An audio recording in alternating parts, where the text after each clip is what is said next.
lihat latihannya ya. Tapi sebelumnya sambil lihat sedikit video.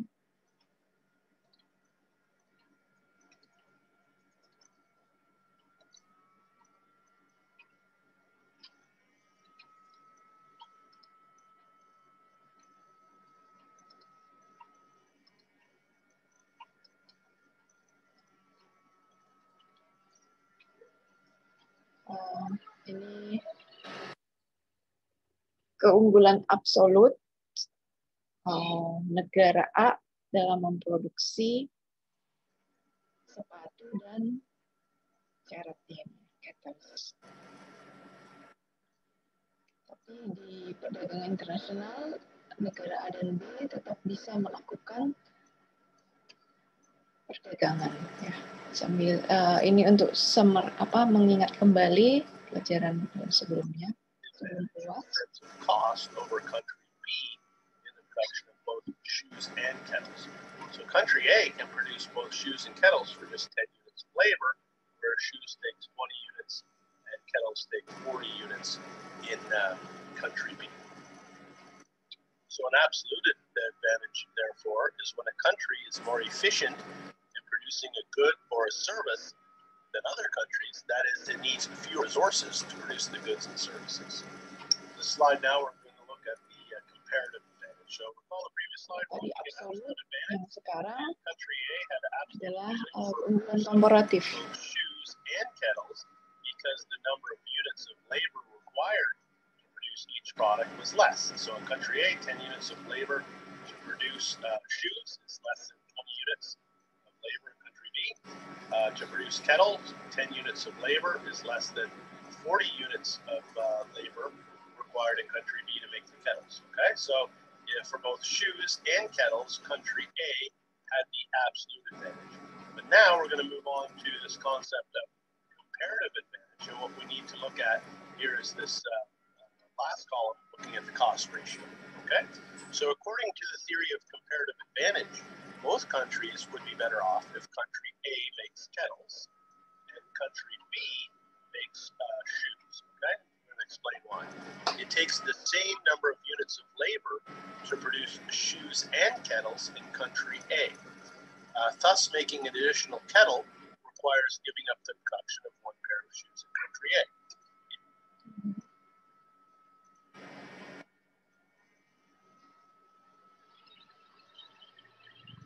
In contrast, it takes twice the number of units of labor to produce kettles than to produce shoes in country B. You can see 40 units here to produce a kettle of labor, 20 units to produce the shoes. Thus, making an additional kettle requires giving up the production of 2 pairs of shoes in country B. Nah, ini kalau dilihat di antara dua barang ini yang paling tidak efisien, negara B itu memproduksi cerat ya, kettles. Susnya dia masih mending. Nah, memang secara absolut negara A itu dua-duanya unggul ya. Tapi kita bisa melihat keunggulan komparatif untuk mencari peluang perdagangan internasional antara dua negara ini. Ya. Jadi bisa dibilang negara B lebih bagus tidak memproduksi cerat atau kettles ya. Lebih bagus negara B bisa membuat sepatu ya. Nanti untuk memenuhi kebutuhan kettles atau cerat nanti bisa dibeli dari negara A. Negara A secara komparatif lebih unggul ya dalam memproduksi cerat. Prinsipnya ya. Mungkin itu.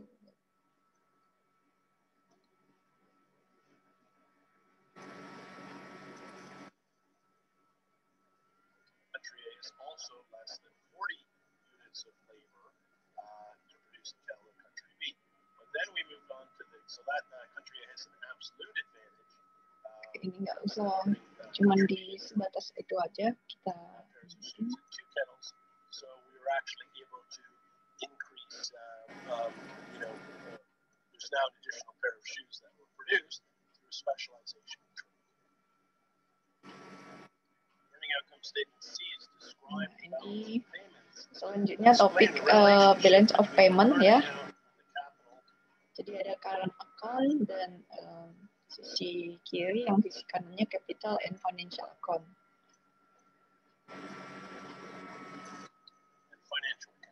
Okay. So the balance of payments shows the flow of money in and out of a country as a result of exports and imports of products and services. It also reflects financial. Current account itu transaksi ekspor impor ya. Kemudian ada juga kalau misalnya pekerja migran yang bekerja terus mendapat penghasilan dolar di luar negeri, mengirimkan di Indonesia, masuk di current account juga ya. Jadi barang dan jasa. Transactions and financial transfers between resident and non-resident economic entities. Okay. Economic entities include individuals, companies, governments, and government agencies. Resident entities are based in the country, domestic, whereas non-resident entities are based in other countries, foreign. So analyzing a country's balance of payments helps in understanding a country's macroeconomic environment. Questions that can be answered by analyzing a country's balance of payments include, how much does a country consume and invest compared with how much it saves? And does the country depend on foreign capital to fund its consumption and investments? The balance of payments includes two accounts, the current account and the capital and financial account.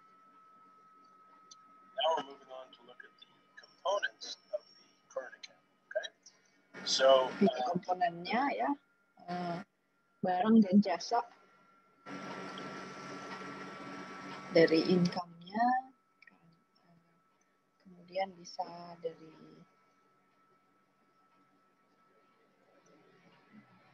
penghasilan ya, penghasilan atau penghasilan dari investasi keuangan. Yang current transfer ini contohnya sepertinya ya, pekerja Indonesia, pekerja migran ya, dapat uang dolar terus dikirim ke Indonesia.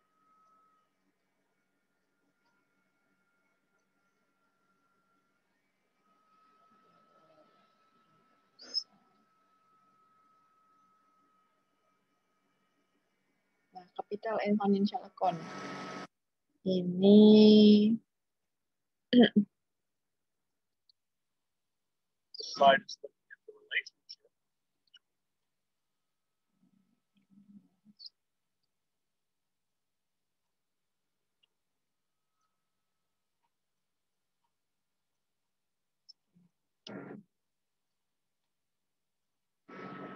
The sum of the income.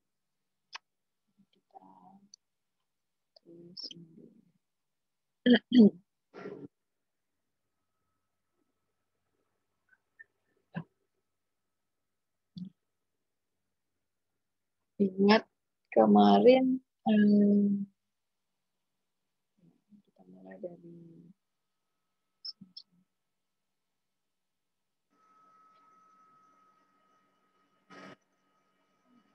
international trade most likely, itu pengertiannya apa? Most likely berarti yang benar.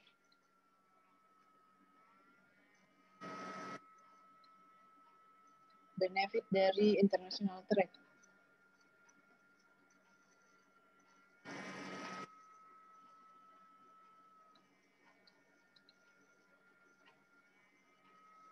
Apa?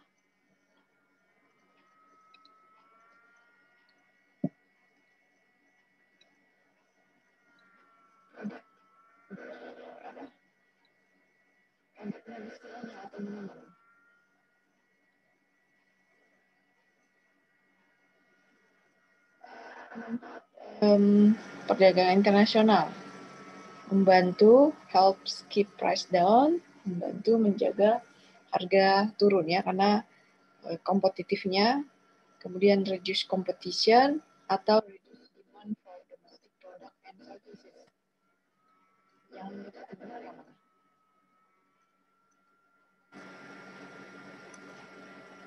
Ini semakin berkurang ya. Berapa orang jadi 9 orang. Bisa karena kompetitifnya, kemudian saling bersaing, itu bisa menurunkan keep price down ya, bisa membantu menjaga harga itu semakin turun karena persaingan ya. Jadi jawabnya ini A ya.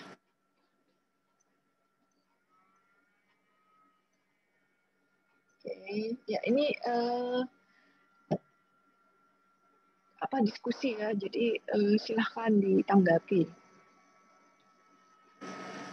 Oke, pertanyaan selanjutnya ini sambil kan udah pada lulus ya bisnis English ya, harusnya udah bisa lah. Atau kalau mau pakai Google Translate. Which of the following would most likely, berarti yang benar. Kalau least likely berarti kecuali ya. Jadi kalau most likely pilih yang benar. Be reduced if akan berkurang jika India impose a tarif ya, jika India mengenakan tarif terhadap barang-barang dari Jepang. Mana yang berkurang? India export, India import, or Japan's importers?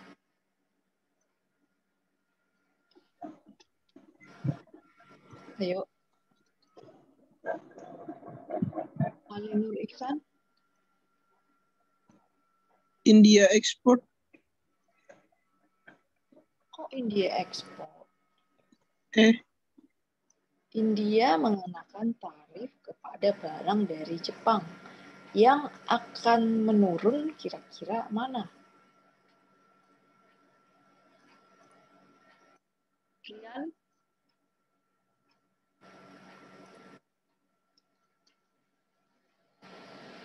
Yang menurun berarti mana? Kalau udah dikenakan tarif ke barang berarti misalnya India mengimpor barang dari Jepang, kemudian dikenakan tarif. Ya.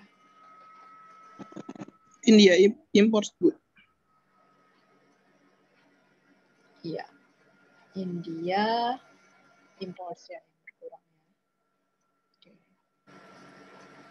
Oke, selanjutnya. Which, kalau ini gampang lah ya. Selanjutnya, oke. Nah ini tentang keunggulan komparatif ya. Negara A, country A, dapat memproduksi satu turbin elektrik ya dengan memakai 10 unit tenaga kerja dan 4 refrigerator dengan 10 tenaga kerja ya. Bisa dibuat di kotak-kotaknya. Kemudian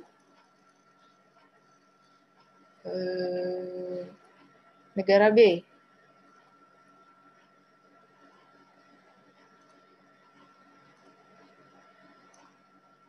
Negara B dapat memproduksi satu turbin elektrik itu menggunakan dengan 12 ya tenaga kerja. Dengan 7 dan 4 refrigerator dia butuh 12. Jadi sama ininya ya. Saya tulis ini A, B. Turbin ya, 1 turbin, kemudian 4 refrigerator. Negara A butuh 10 unit. Nah, untuk 4 refrigerator, negara A butuh 10 unit juga ya. Sedangkan negara B memproduksi 1 turbin elektronik itu 7. Dan memproduksi 4 refrigerator itu butuh 12. Oke. Yang ditanya, Sesuai according to the theory of comparative advantage, teori keunggulan komparatif, country A, negara A, sebaiknya memproduksi apa nih?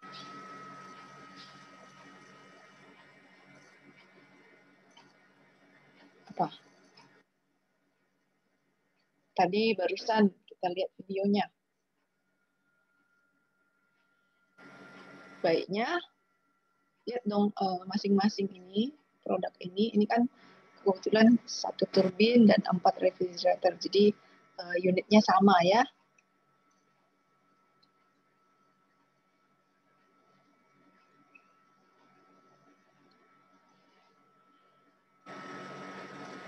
Baiknya negara A memproduksi barang apa nih? 1 turbin atau 4 refrigerator? Kalau dibandingkan dengan B. Baiknya memproduksi yang ini kan? Karena dia lebih punya keunggulan komparatif ya. Ini bisa 10. Dan jadi country A should produce refrigerator and trade with country B electric turbine. Jadi country B kan lebih unggul ya. Dia lebih kecil nih, 7. Ya.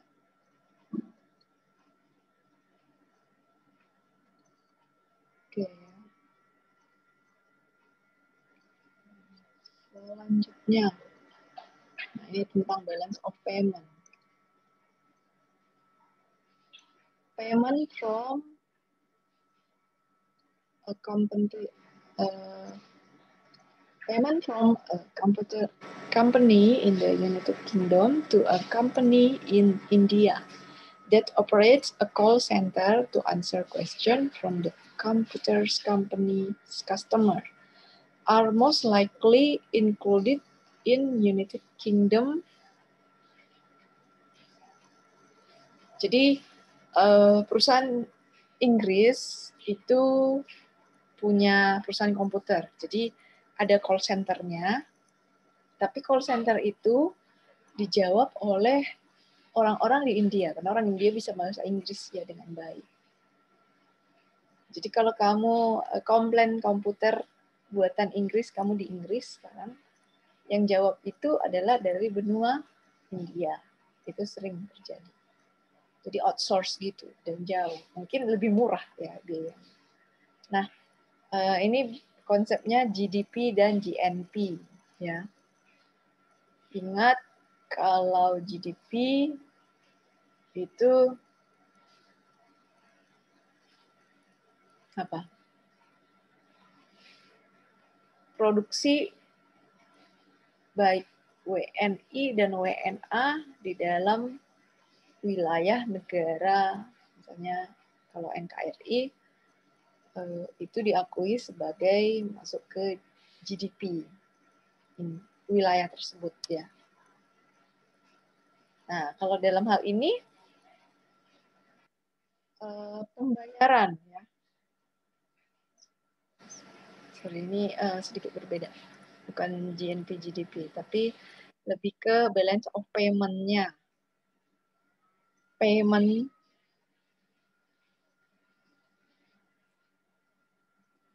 kita lihat ke sini.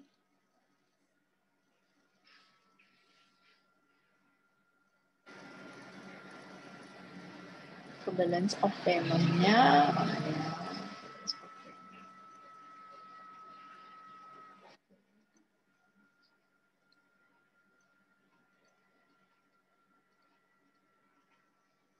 Oke, ini balance of payment. Ada current account, capital account, dan financial account. Pembayaran ya. Termasuk juga jasa. Kalau tadi itu ini pembayaran dari perusahaan komputer Inggris ke perusahaan India yang melakukan jasa ya. Jadi perusahaan India melakukan jasa menjawab telepon ya 24 jam. Ini masuk kemana? Current account, capital account, atau financial account? Ini masuk jasa ya. Jadi kemana? Ke current account.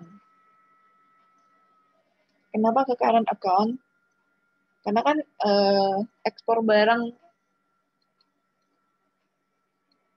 ini adalah pembayaran impor jasa ya. Impor jasa dari India. Masuk di current account. Bisa ya. Bisa diikuti ya walaupun ini pakai istilah bahasa Inggris. Saya sudah kasih ini.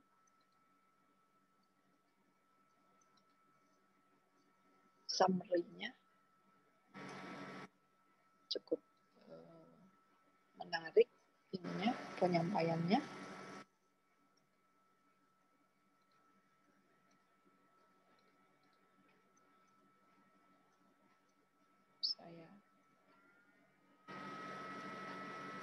Nah, ini nyambung lagi nih. Countries with export greater than import, ekspornya lebih besar dari impor, most likely, yang benar ya, have a current account, ini gampang, deficit, surplus, atau imbalance.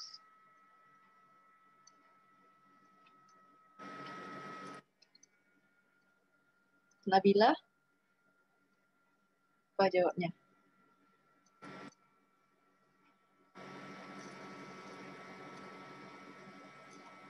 Ekspornya lebih besar dari impor, gampang ya. Berarti current account-nya berlebih ya. Berlebih apa di sini pilihannya? Pada udah lulus bisnis English kan? Dewi Ayu, apa pilihannya?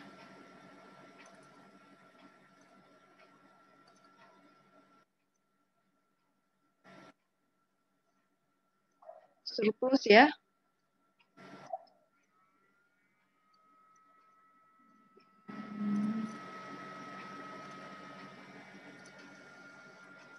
Nah, kalau current account-nya surplus, berarti capital and financial account-nya, ingat keseimbangan tadi ya, akunnya surplus, current account surplus, kiri, kanannya capital and financial account, berarti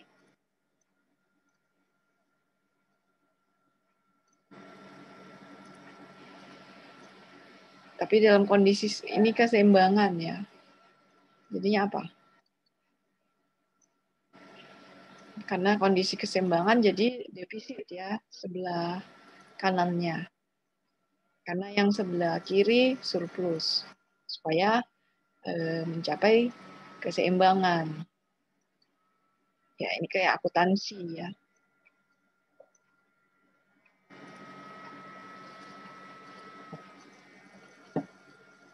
Susah mencerna bahasa Inggrisnya atau gimana?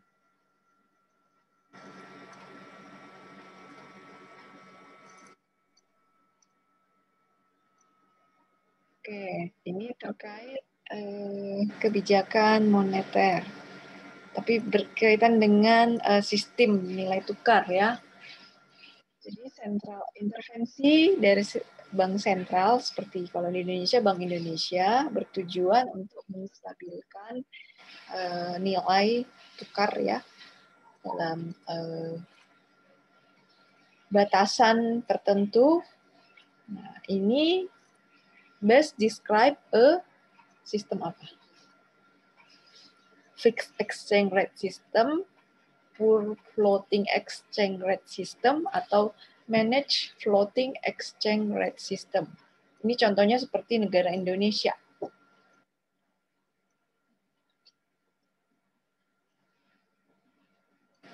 Apa?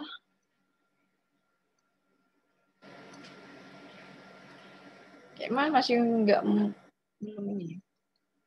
Karena bahasa Inggrisnya atau gimana? Rian? Biasanya Rian ini banyak bertanya nih.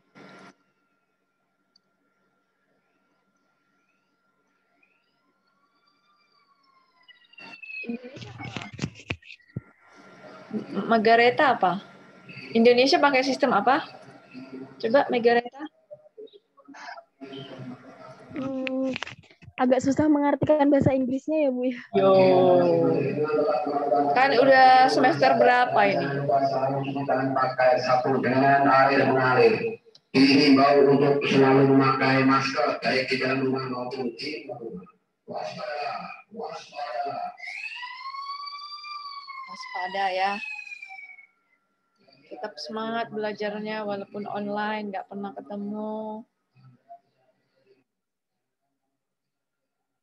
Jangan menambah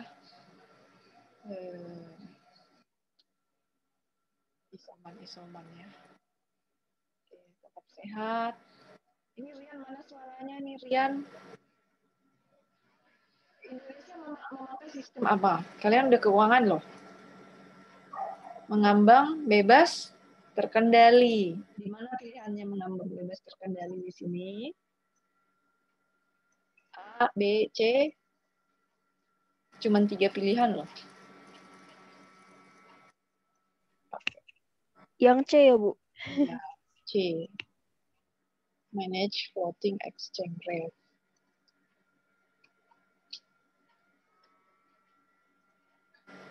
Oke. Apa lihat video dulu ya?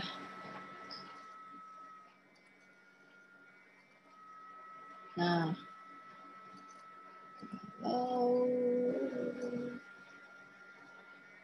Nah, ini ekonomi makro.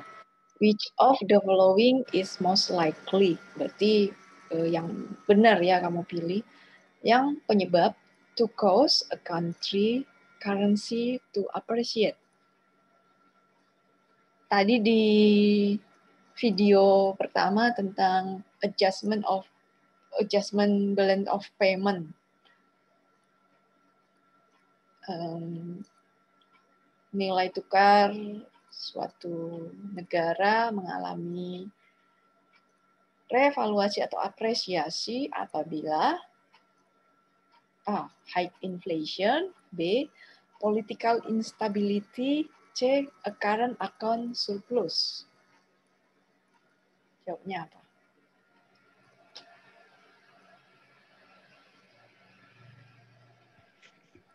A current account surplus bukan Bu? Iya, betul. Tadi siapa yang jawab? Margareta ya, bukan? Iya, Bu. Yang lainnya mana suaranya? Sehat kan?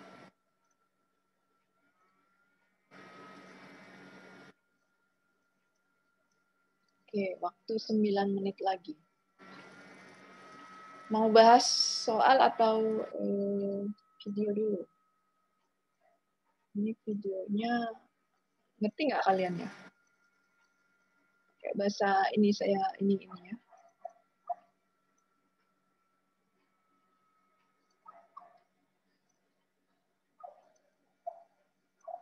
Nanti kalau bahasa Inggris, berarti kalau kurang ngerti, coba dilihat di Google ya.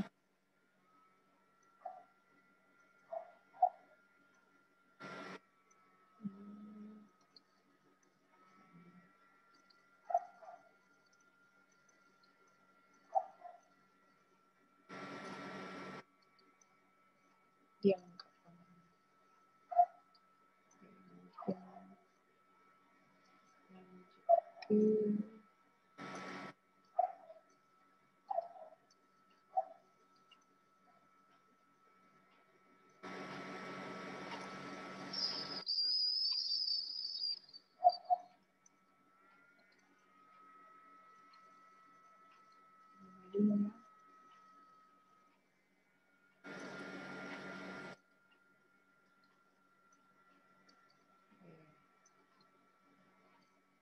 Requires payments which involve exchange of currencies and are thus affected by foreign exchange rates and foreign exchange rate systems.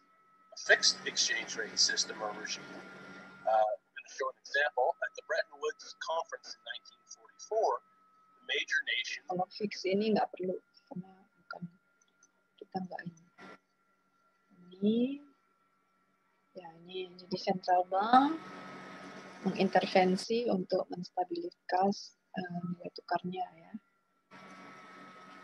Tadi udah dibahas sedikit juga ya ada di ini, bisa membeli nilai tukarnya atau menjual nilai tukarnya di pasar ya.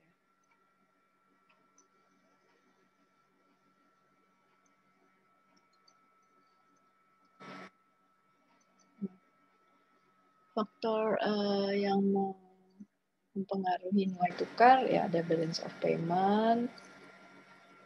Kalau current account defisit maka mata uang domestiknya depresiasi. Inflasi.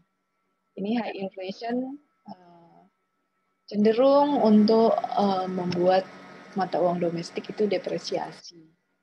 Kalau suku bunga lebih tinggi, ini cenderung belum tentu benar membuat harga mata uang domestik itu apresiasi. Kemudian high government debt, hutang pemerintah tinggi cenderung akan membuat nilai mata uang domestik depresiasi. Nah, kalau politiknya nggak stabil atau prospek ekonomi ke depannya nggak bagus, ini cenderung akan membuat depresiasi ya.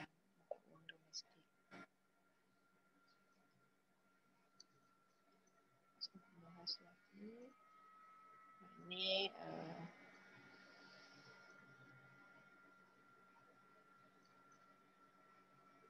relative strength of currency ya. Export import attrition, transportation cost, kemudahan dalam transfer barang.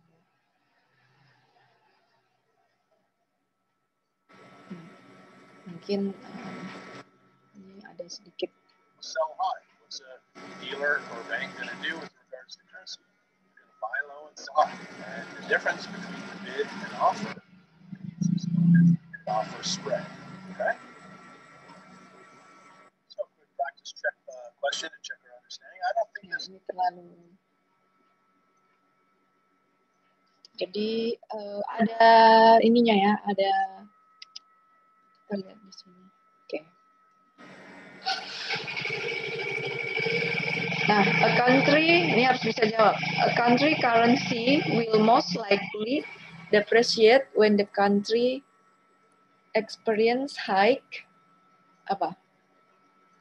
interest rate, high government debt, high economic growth. Ini domestic currency-nya will most likely mengalami depresiasi jika negara tersebut mengalami high tinggi suku bunga, tinggi hutang pemerintah, tinggi pertumbuhan ekonomi. A, B, C. Pilihannya mana? Yang D ya, Bu ya. Yang apa? B. B ya? Iya. Iya, ya. Benar. High government debt. Hutang pemerintah yang tinggi menyebabkan mata uang depresiasi. Oke, selanjutnya ini. A currency dealer atau broker falas mendapat keuntungan dengan makes more money ya. Dia bisa dapat uang lebih when tadi barusan disinggung bid over, ini harga jual dan harga beli ya ini ya. Spread, perbedaan harga jual dan harga beli ya. Bid over spread is wide lebar. Yang B, bid over spread is narrow, pendek ya atau tidak lebar. Bid rate is equal to the offer rate. Yang benar apa? A, B, C. C mungkin, Bu. C, kok C sih? Kan Bid rate. Oh iya, iya, sorry. Kelebihan Range-nya dari over rate sama bit rate. Berarti kalau semakin besar ini ya yang untung kan di broker ya, atau kayak broker falas, iya. di kios falas kalau kamu beli di ini ya, arbitrage namanya. Kalau yang sering itu sering ya ada investasi forex ya, yang dengan pakai robot artificial intelligence yang lagi tren sekarang. Mereka itu pemain falas global biasanya. Memang mereka ini ya, karena transaksi falas itu kan besar ya, pernah saya kasih tunjuk videonya, antar negara satu dengan negara yang lain itu bisa beda. Nah itu untungannya dari harga jual harga beli itu dia aja udah dapat untung.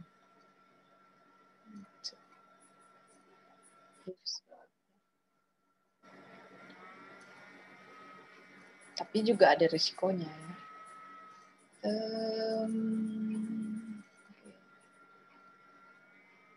Mana? Which of the following is foreign exchange transaction involving the forward market?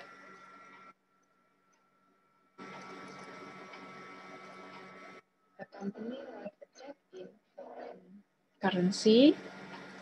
Perusahaan mencatat cek dalam mata uang luar negeri. Tulis mengkonversi uang $1.000 ke dalam euro di airport ya, nukar. Kemudian perusahaan menyetujui untuk membeli 100.000 US dollar untuk 7.500.000 yen dalam waktu 60 hari. Keuangan, mana? Gampang. Transaksi dalam forward market. Berarti A, B, C.